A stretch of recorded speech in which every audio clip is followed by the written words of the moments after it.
ቃልም በሉሊት በጣም ተናዶ እሷም ደግሞ የሉሊት ተባባሪ ስለሆነች በደንብ ቀጥቶ እህቴንም አንቺ እንደያዝሻት በደንብ አውቃለሁ። ስለዚህ አሁን ደግሞ እህቴን የት እንዳደረሻት ተናገር እያለ ጠየቃት። ያኔት ግን ስለ እህቱ ምንም የምታውቀው ነገር እንደሌለና ስለ ልጁ ግን እውነቱን ተናገረች። ቃል ግን በጭራሽ ላምንሽ አልችልም፣ ምክንያቱም እህቴ እየተከታተልሻት እንደሆነ በጣም በተደጋጋሚ ነግራኝ ነበር። ስለዚህ ከአንቺ ውጭ ይሄንን ማንም ሊያደርግ አይችልም ብሎ ያኔትን በድጋሚ ያስፈራራታል። ነገር ግን ያኔት ስለ እህቱ ምንም የምታውቀው ነገር እንደሌለ በደንብ ካረጋገጠ በኋላ ቢሆንም ግን እህቴን ሳላገኛት አንቺን መቼም ቢሆን ልለቅሽ አልችልም ብሎ በድጋሚ ጥፍንግ አድርጎ አስሯት ልጁ ወዳለበት ቦታ ይሄዳል።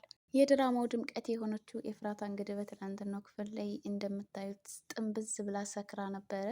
እንግዲህ በጣም ፈታ ስታደርገን ነበረ ማለት ነው። ብዙ ኮሜንቶች ኤፍራታ ሁልጊዜም ትስከርልን እያላችሁ ነበረ ማለት ነው። እንግዲህ ናታንም ጭምር ሁሌም ስከርልኝ መችሽ ብሎ ተደስቶባት ነበረ ማለት ነው። እንግዲህ ቃልን ቤት ድረስ ና ብላ ከጋበዘችው በኋላ ቤት ሲመጣ እንግዲህ ይሄ ደግሞ ማንን ነው ይዘህ የመጣው እያለች ኤፍራታ በስካር መንፈስ ሆና ቃልን እንግዲህ ልክ ልኩን ስትናገረው ነበር ማለት ነው።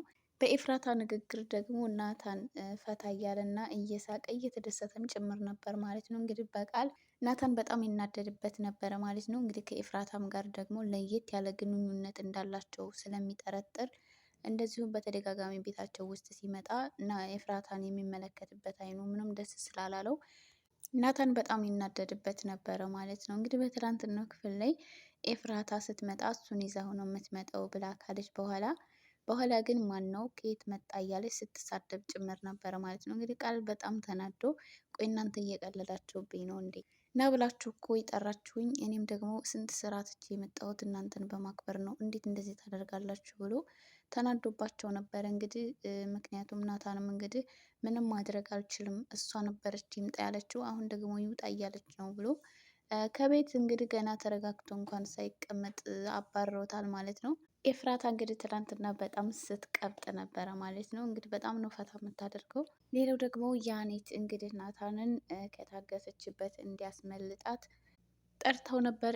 ናታንም እንግዲህ ማንነቷንም ባያውቅም ነገር ግን የሉሊትን ስም ስጠራበት እና ሉሊትም ደግሞ በህይወቱ በጣም አስፈላጊና ትልቅ የሆነ ነገር እንደያዘችበት ስትነግረው እንግዲህ ናታን በጣም በችኮላ ነበረ ወደዛ ወደ ላከችለት አድራሻ የሄደው ማለት ነው። እንግዲህ እሷን እዛ ሄዶ ማን ነው ያገተሽ? ሉሊትስ በእኔ ላይ የያዘችብኝ ትልቁ ነገር ምንድን ነው እያለ በጥያቄ ሲያስፈጥጣት እንግዲህ ቶሎ ፈቷት ወጥተው ቢሆን ምናልባትም ቃልም ላይ ደርስባቸው ይችል ነበረ። ነገር ግን እሱ እንዴት ላምንሽ ይችላለሁኝ ብሎ ትንሽ ጥርጣሬ ስለነበረው እሷን ለማሳመን ሲሞክር ትንሽ ሰዓት ፈጅተው ነበረ ማለት ነው። እንግዲህ በስተመጨረሻ ፈተዋት ተያይዘው ሊወጡ ሲሉ እንግዲህ ቃል መጥቶ ናታንን መጥቶታል ማለት ነው። ናታን እንግዲህ ማን እንደመታው ምንም የሚያውቀው ነገር የለም። ምክንያቱም አጎንብሶ ስለነበረ ከኋላው ሲመታ ማን እንደመታው ያወቀው ነገር የለም። ነገር ግን ቃል ይሄንን ነገር ከፈጸመበት በኋላ ያንኑ ያኔትን ይዟት ከዛ ቤት ይወጣል ማለት ነው። ናታን እንግዲህ ከወደቀበት ሲነሳ ቀጥታ ሉሊት ጋር ሄዶ ነበረ ሉሊትን የጠየቃት ማለት ነው።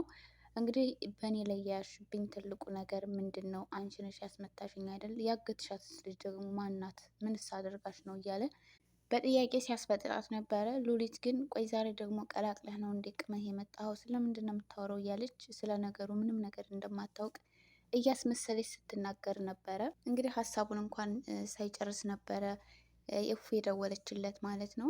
በዛው ሰዓት እንግዲህ ወደ ቤት ይመለሳል ማለት ነው። ሉሊትም ያኔት ለናታን ቤት እንዴት አግኝተው ነው ይህን ሁሉ ነገር የነገረችው ብላ ሉሊት እንግዲህ በጣም ተናዳ ነበረ። እንግዲህ ያኔትን ሄዳ እንዴት ነው እንደዚህ ያደረግሽው? ለናታን ቆየት አግኝተሽው ነው የነገርሽው ሁሉንም ነገር ብላ ስታስፈጥጣት ነበረ ማለት ነው። ያኔትም እንግዲህ እኔ ምንም የማውቀው ነገር የለም፣ ስለምን ናታን ነው የምታወሪው? የማውቅልሽ ነገር የለም ብላ ክዳታለች ማለት ነው። ናታንም ወደ ቤት ከተመለሰ በኋላ እንግዲህ ከኤፉ ጋር ትንሽ ፈታ ካሉ በኋላ ያ ነገር ግን ትልቅ ሀሳብ ሆኖበታል ማለት ነው። ምክንያቱም ምንድን ነው ሉሊት በእኔ ላይ ትልቅ የያዘችብኝ ነገር ምን ሊሆን ይችላል እያለ በጣም ብዙ ነገርን ማሰብ ችሏል። ግን ምንም የመጣለት ነገር የለም። በዛ ላይ ደግሞ ሉሊት እንዳላበደች እና ሙሉ ጤነኛ እንደሆነች 100% እርግጠኛ መሆን እንችላል ማለት ነው። እንግዲህ ስለ ሉሊት በደንብ ለማወቅ እና ወዴት እንደምትሄድ ከማን ጋር እንደምትገናኝ ለማወቅ አቤል ሉሊትን እንዲከታተላት ናታን ያዘዋል ማለት ነው። እንግዲህ አቤልም ደግሞ ሉሊትን በመከታተል ላይ ይገኛል። እንግዲህ ምናልባትም ደግሞ በዚሁ ከቀጠለ ናታን ልጁ በህይወት እንዳለ ሊደርስበት ይችላል ማለት ነው። ሌላው ደግሞ እንግዲህ ገነት ናታንን ልትፋታው አልቻለችም። ልጄን ከእስር ቤት እንድታስወጣልኝ ይፈልጋለሁ። ቆይ አንተ ማን ስለሆንክ ነው የኔን ልጅ ለህግ አሳልፈ የምትሰጠው? እያለች በጣም ስትፈልገው ነበረ። ነገር ግን እሱ ደግሞ ምናልባት ከተገናኘን ጥሩ ነገር ላናወራ እንችላለን ብሎ ስላሰበ እሷን ላለማግኘት እየሞከረ ነበር። ነገር ግን ሉሊትን ለማግኘት በዛ አጋጣሚ ቤት እንደሄደ ገነት ስለ ልጇ ስትጠይቀው ነበረ ማለት ነው።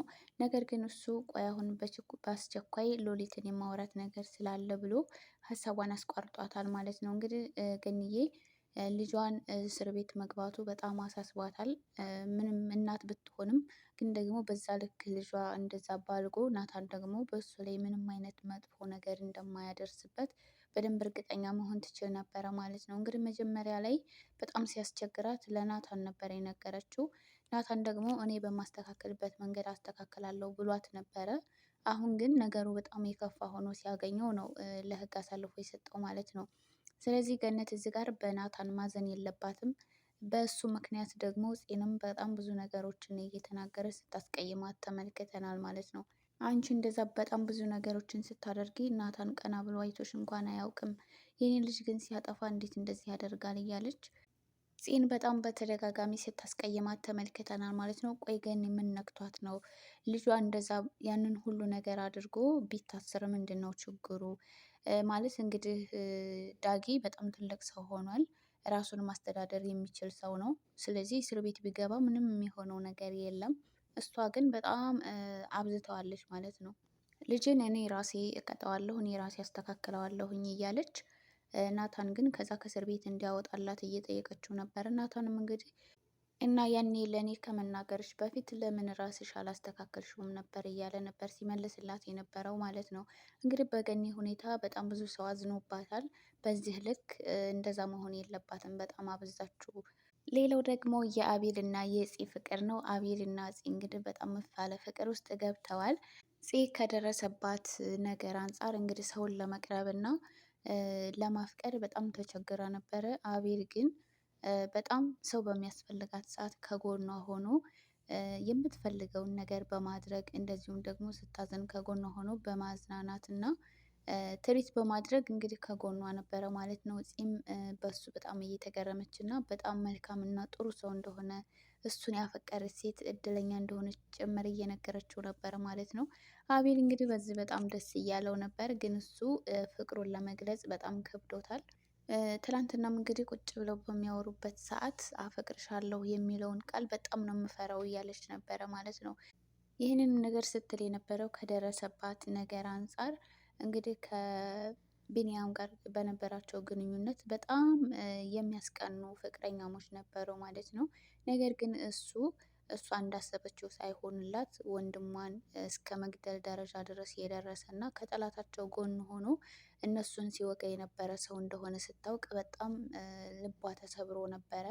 ድጋሚ ሰውም ደግሞ ለመቅረብ እና ሰውን ለማመን በጣም ተቸግራ ነበረ ማለት ነው። እንግዲህ ከረጅም ጊዜ በኋላ ወደ ራሷ የተመለሰችው ማለት ነው። እንግዲህ በዚህ ሰዓት አቤልም ምናልባትም ደግሞ ፈጣሪ የሚፈትንሽ ለትልቅ ነገር ሲያዘጋጅሽ ነው እያለ በጣም ብዙ ነገሮችን እየመከረ ነበረ ማለት ነው። እሷ ግን የባለፈው ህይወቷን እያስታወሰች በጣም ብዙ ነገሮችን ስትናገር ነበር ማለት ነው። ወደፊት ሰውን ማፍቀር እንደማትችል፣ ሰውን እንደማታምን፣ በቃ ሁሉ ሰው አንድ እንደሚመስላት እያወራች ነበረ ማለት ነው።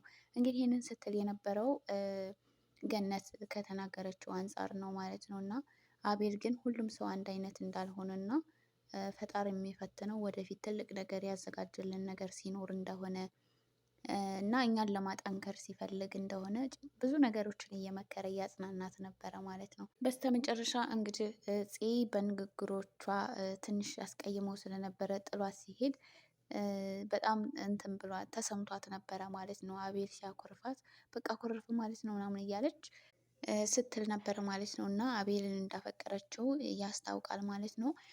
ውድ የሐረግ ድራማ ተከታታዮች ውድ ቤተሰቦቻችን እንኳን ደህና መጣችሁ። ቪዲዮውን እስከ መጨረሻ ያዳመጣችሁ ከልብ እናመሰግናለን። ለቻናሉ አዲስ የሆናችሁ ላይክ፣ ሰብስክራይብ በማድረግ ቤተሰብ ሁኑ።